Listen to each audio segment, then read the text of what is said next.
जैसा कि आप देख रहे हैं इस ऑटो स्विच को, मैंने इसके ट्रांसफार्मर को बाहर निकालकर सिर्फ 10 रुपए के इस कैपेसिटर को लगा दिया हूँ। इस कैपेसिटर के साथ भी बहुत ही बेहतरीन तरीके से काम कर रहा है। आप इसके एलईडी लाइट की ब्राइटनेस को देखकर समझ सकते हो इस कैपेसिटर की वैल्यू क्या है, कैसा इसका कनेक्शन होगा, कौन कौन से ऑटो स्विच में इसको लगा सकते हैं, इसके क्या क्या फ़ायदे और क्या नुकसान है और इस कैपेसिटर को कहाँ से खरीद सकते हैं, सब कुछ जानेंगे इस वीडियो में। तो hello guys, this is Danesh Sahu and you are watching digital Danesh YouTube channel. यहाँ एक चीज़ और अच्छे से समझ लीजिए, इस वीडियो को अधूरा देखकर एक्सपेरिमेंट करोगे और सर्किट खराब हुआ तो उसके लिए आप स्वयं जिम्मेदार होगे। इससे बचने के लिए वीडियो को पूरा देखिए, एक एक चीज़ डिटेल से बता रहा हूँ। वापिस आते हैं अपने टॉपिक पर। सबसे पहले इसमें लगे हुए ट्रांसफार्मर से ऑटो स्विच को सप्लाई देकर इसके आउटपुट में कितना वोल्टेज मिलता है और LM324 IC में कितना वोल्टेज जाता है उसको चेक कर लेते हैं।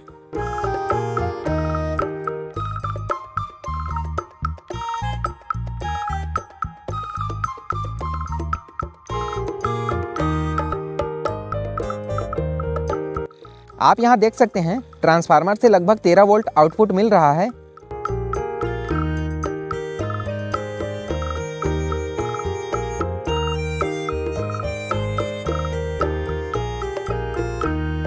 और इस जीना डायोड के कारण IC में 9 वोल्ट जा रहा है।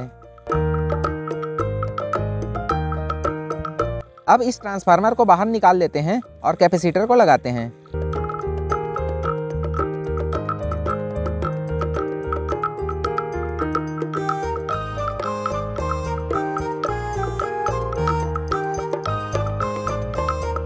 यहाँ ध्यान से देखिए, इस कैपेसिटर का वैल्यू क्लियर लिखा हुआ है 684,400 वोल्ट। इसके साथ हमें 1 मेगा ओम के रजिस्टर की जरूरत भी पड़ेगी। अब इस कैपेसिटर के साथ इस रजिस्टर को पैरेलल कनेक्ट कर लेते हैं।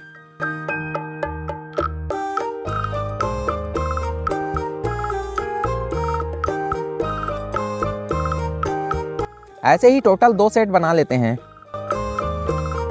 अब यहाँ ध्यान से देखिए, 3 फेज पावर सप्लाई के किसी भी 2 फेज के साथ इस पॉलिस्टर कैपेसिटर को अलग अलग लगा लेते हैं।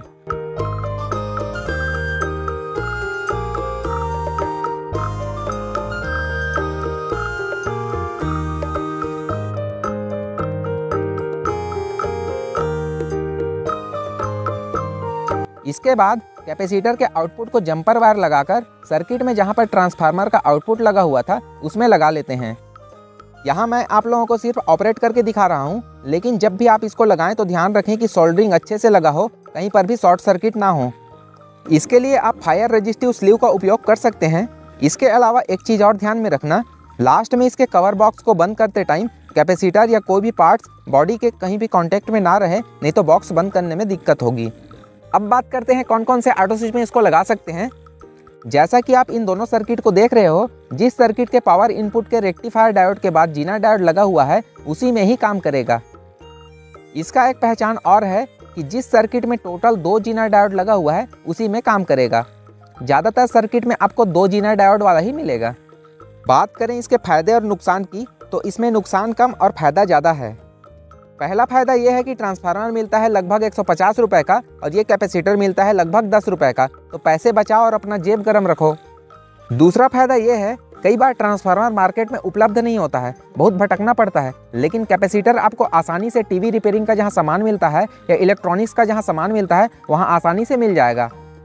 बात करें इसके नुकसान की, तो इसको लगाते समय आपने लापरवाही की और दोनों कैपेसिटर के वायर आपस में टच हुआ तो ऑटो स्विच के अंदर ऐसा धमाका होगा, बहुत जोरदार धमाका, जो आपके ऑटो स्विच को चिथड़े चिथड़े उड़ाने के लिए काफ़ी है। वीडियो कैसी लगी कमेंट करके जरूर बताएं। तो आज के लिए बस इतना ही, मिलते हैं नेक्स्ट वीडियो में एक नए जोश के साथ। तब तक अपना और अपनों का ख्याल रखिए। जय हिंद, वंदे मातरम।